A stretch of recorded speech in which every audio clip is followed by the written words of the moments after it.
কইরে আমার 64 জেলার মোটর শ্রমিক ভাই বেড়াদার গুলা হও সবাই ঐক্যবদ্ধ, অনেক ধরেছি ধৈর্য আর হয়েছি একের পর এক নির্যাতিত। এইবার ভেঙে গেছে ধৈর্যের বাত, আর করতে হবে প্রতিবাদ। বাবার বয়সী একজন ড্রাইভারের গায়ে হাত তুলেছে কিছু বিজন্মা কুলাঙ্গাররা।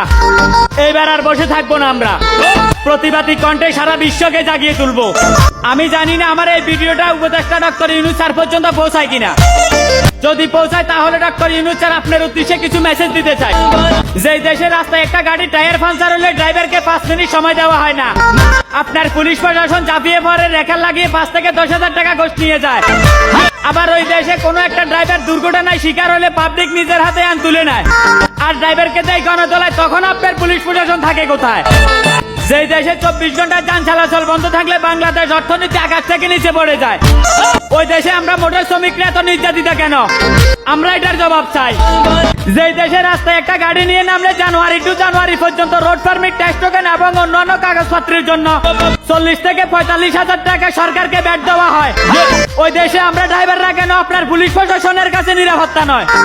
যেই দেশে আমার মা বোনরা এবং বৃদ্ধ বাবা অসুস্থ হলে হসপিটালে যাওয়ার জন্য সর্বপ্রথম একজন ড্রাইভারের প্রয়োজন হয়, ওই দেশে বাবার বয়সী একজন বৃদ্ধ ড্রাইভারের গায়ে কেন সাধারণ পাবলিকে হাত তুলে আর আপনার পুলিশ প্রশাসন কেন বসে বসে আঙ্গুল চুষে?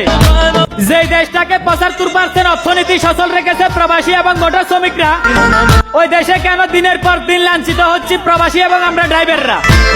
ডক্টর ইউনূস স্যার, আমি আবারও স্পষ্টভাবে একটা কথা বলে দিতে চাই, ওই কুলাঙ্গারদেরকে আইনের আওতায় আনা হোক আর আমরা আমাদের ন্যায্য অধিকার চাই।